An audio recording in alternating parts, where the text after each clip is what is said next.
আসসালামু আলাইকুম দর্শক ভারতের প্রধানমন্ত্রী নরেন্দ্র মোদী বাংলাদেশের নতুন প্রধানমন্ত্রী তারেক রহমানকে তার কন্যা এবং স্ত্রী সহ ভারত সফরের আহ্বান জানিয়েছেন।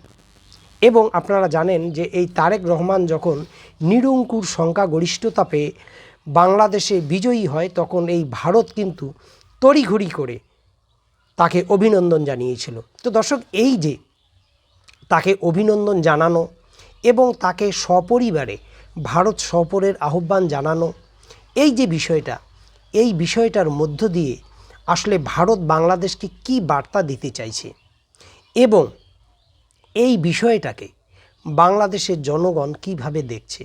দর্শক, আপনারা জানেন বিগত বছরগুলোতে যখন শেখ হাসিনা বাংলাদেশের প্রধানমন্ত্রী ছিলেন তখন শেখ হাসিনা 3টা বিতর্কিত নির্বাচন দিয়েছিল এবং এই নির্বাচনের পরে আন্তর্জাতিক সমর্থনও পেয়েছিল এবং তিনি খুব সুষ্ঠুভাবে মাথা ঠান্ডা রেখে কোনো রকম ঝামেলা ছাড়াই কিন্তু বাংলাদেশকে তিনি শাসন করেছিলেন।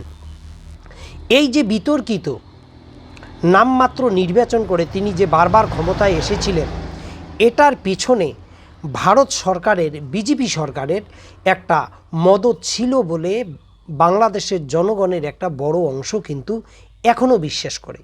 তো যাই হোক, 2024-এর জুলাই আগস্টের যে গণবিক্ষোভ, গণ আন্দোলন বাংলাদেশে সংগঠিত হয়েছিল, সেই আন্দোলনের ফলে শেখ হাসিনা সরকারের পতন ঘটে এবং তিনি বাংলাদেশ ত্যাগ করে ভারতে এসে আশ্রয় নেন।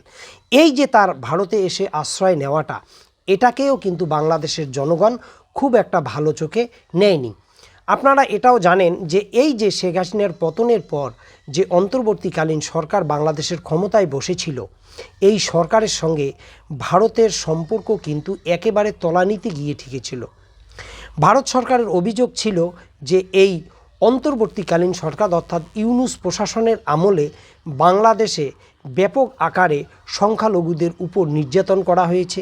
শেখ হাসিনা ভারতে অবস্থান করে ইউনূস সরকারকে অর্থাৎ অন্তর্বর্তীকালীন সরকারকে বিভিন্নভাবে ব্যতিব্যস্ত রাখার চেষ্টা করেছিল এবং ভারতে বসেই বলা চলে যে বাংলাদেশে এই যে জুন জুলাই যে গণ আন্দোলনটি হয়েছিল, এইটার বিপরীতে আরেকটা আন্দোলন সংগঠিত করার চেষ্টা কিন্তু এই শেখ হাসিনা করেছিল। এবং আপনারা জানেন গোপালগঞ্জ, এই গোপালগঞ্জে কিন্তু শেখ হাসিনার যে আওয়ামী লীগের যে দুর্গ, এই দুর্গ থেকে বারবার কিন্তু অন্তর্বর্তীকালীন সরকারকে বিভিন্নভাবে চাপে রাখার চেষ্টা করা হতো এবং শেখ হাসিনা ভারতে বসে অনেক ধরনের এবং উস্কানিমূলক বক্তব্য তিনি কিন্তু দিচ্ছিলেন এবং এখনও দেন। তো এই যখন অবস্থা, তারেক রহমানকে ভারত আমন্ত্রণ জানালো ভারত সফরের জন্য।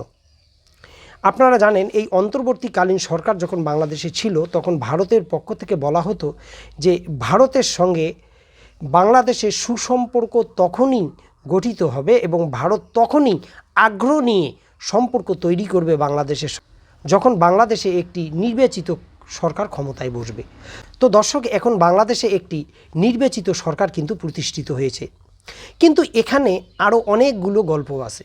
গল্পটা হচ্ছে, লন্ডন থেকে যখন তারেক রহমান বাংলাদেশে ফেরেন তখন আনন্দবাজার পত্রিকা এই তারেক রহমান এবং ভারতের সম্পর্ক নিয়ে অনেকটা লেখালেখি কিন্তু করেছিল এবং তখন অনেকেই মনে করেছিলেন যে ভারতের অনুমতি নিয়ে বা ভারতের সবুজ সংকেত পেয়ে তারেক রহমান বাংলাদেশে ফিরছেন এবং তারেক রহমানের সঙ্গে ভারতের বর্তমান যে সরকার আছে তাদের একটা গোপন একটা সমঝোতা হয়েছে।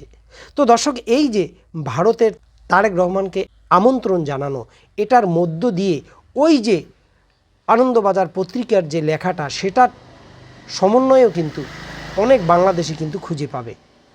তো ভারতের পক্ষ থেকে বিষয়টা হচ্ছে এরকম যে অন্তর্বর্তীকালীন সরকারের আমলে ভারতের সঙ্গে বাংলাদেশের সম্পর্ক খারাপ ছিল, যেহেতু পরিবর্তিত পরিস্থিতিতে বাংলাদেশে একটি নতুন সরকার এসছে, সুতরাং ভারত তার সঙ্গে সম্পর্ক তৈরি করবে এবং ভালো সম্পর্ক তৈরি করার চেষ্টা করবে। আপনারা জানেন নির্বাচনের আগে যখন শোনা যাচ্ছিল যে বাংলাদেশে জামাতও ক্ষমতায় চলে আসতে পারে, জামাতের ক্ষমতায় আসার একটা বড় সম্ভাবনা তৈরি হয়েছিল, তখনও কিন্তু ভারতের বিভিন্ন রাজনৈতিক বিশ্লেষক বলেছিল যে যদি জামাতও ক্ষমতায় আসে বাংলাদেশে, তাহলে জামাতের সঙ্গেও কিন্তু ভারত সম্পর্ক করার চেষ্টা করবে। তো দর্শক, এটার মধ্য দিয়ে আসলে ভারত যেটা চাইছে যে শেখ হাসিনা যদিও বাংলাদেশে ক্ষমতায় নেই, যদিও শেখ হাসিনা ভারতের জন্য অনেক ঘনিষ্ঠ বন্ধু, কিন্তু জামাত বিএনপির মধ্যে মন্দের ভালো হিসেবে বিএনপি জামাতের চেয়ে অনেকটা ভালো, এটা ভারতীয়রা মনে করেন। এবং এই ধারণার থেকেই তারেক রহমানের সঙ্গে কিন্তু ভারত সম্পর্ক ঘনিষ্ঠ করার একটা প্রচেষ্টা চালাবে। এবং তারেক রহমানের পক্ষ থেকেও কিন্তু বিভিন্ন আকার ইঙ্গিতে বোঝানো হয়েছে যে তারেক রহমানও ভারতের সঙ্গে একটি সম্মানজনক সম্পর্ক চায়। তো দর্শক, এই বিষয়ে আপনাদের কি মতামত অবশ্যই কমেন্টে লিখবেন।